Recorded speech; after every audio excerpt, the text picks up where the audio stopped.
Hello everyone, welcome to my channel. आज म हजुरहरूलाई भेजिटेरियन र नन भेजिटेरियन तरकारी एकै ठाउँमा मिक्स गरेर कसरी बनाउन सकिन्छ भनेर देखाउँदैछु। मेरो भिडियो अन्तिमसम्म हेरेर साथ दिनुहोला। फर्स्टमा त मैले ग्यासमा कढाई बसाएँ, त्यस पछाडि सनफ्लावर तेल हालेँ। अब हजुरहरूले चाहे कुन तेल प्रयोग गर्नुहुन्छ त्यही तेल राख्नुहोला। अनि मैले ज्वानो मेथी फुराएँ। ज्वानो मेथी चाहिँ मलाई एकदम मनपर्छ तरकारीमा राख्न। जहिले पनि मैले जुन तरकारीमा पनि ज्वानो मेथी चाहिँ एड गरेकै हुन्छु।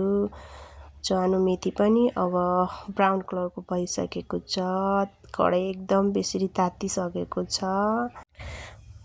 नन भेजमा चाहिँ मैले चिकन लिएको छु। अब हजुरहरूले चाहिँ के राखेर खाँदा मिठो लाग्छ त्यही तरिकाले राख्नुहोला।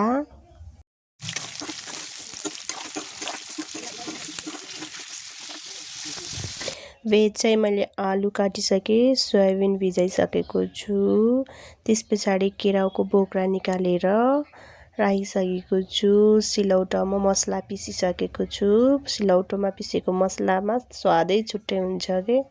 सबै चिज रेडी बनाइसकेँ। त्यस पछाडि प्याज चप गरिसकेको छु, टमाटर पनि चप गरिसकेको छु। यसलाई म मासुमा राख्दैछु किनकि मासु ब्राउन कलर भइसकेको छ। ब्राउन कलर भइसकेपछि अब यसमा मैले प्याजलाई एकछिन पकाएर आलु पनि राखिसकेँ। आलुलाई एकछिनसम्म फ्राई गर्ने एकछिन फ्राई हुन्छ। त्यस पछाडि मटर हाल्ने, केराउलाई हालिसकेपछि एकछिन फेरि फ्राई गर्ने कन्टिन्यू फ्राई गर्ने। अब म यसमा सोयाबिन पनि एड गर्दैछु। सोयाबिनलाई अगाडि फुटे पनि हुन्छ मासुसँगै, लास्टमा हाले पनि हुन्छ। मैले चाहिँ लास्टमै राखेको छु। फर्स्टमा हाल्यो भने चाहिँ तेल अलिक बेसी लाग्छ कि यसमा तेल चाहिँ धेरै चाहिन्छ सोयाबिनको लागि।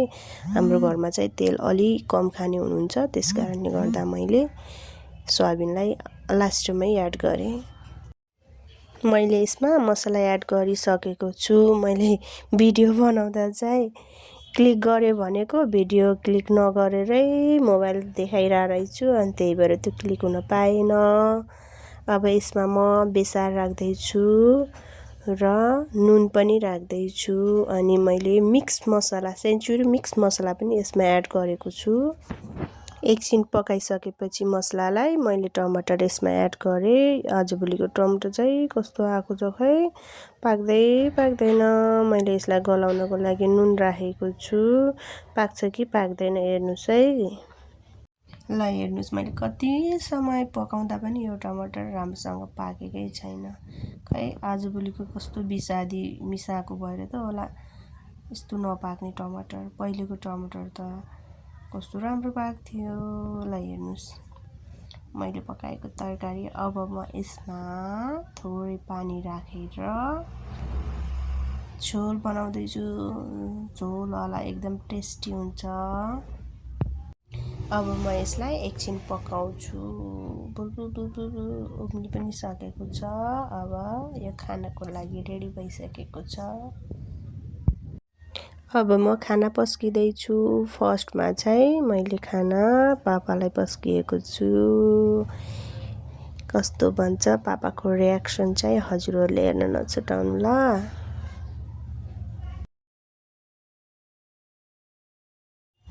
पापाले खाना खाँदै हुनुहुन्छ, हेर्नुहोस् है कस्तो रियाक्सन आउँछ पापाबाट। ओहो मिठो छ अरे, एकदम मिठो छ भनेर भन्दै हुनुहुन्छ। अन्तिमसम्म मेरो भिडियो हेरेर साथ दिनुहुने सम्पूर्णलाई धन्यवाद। र नेक्स्ट भिडियोहरू हेर्नको लागि मेरो च्यानललाई सब्सक्राइब गरी बेल आइकनलाई क्लिक गर्नुहोला। अझै धेरै माया र साथ सपोर्टको अपेक्षा राख्दछु। Thank you so much for watching.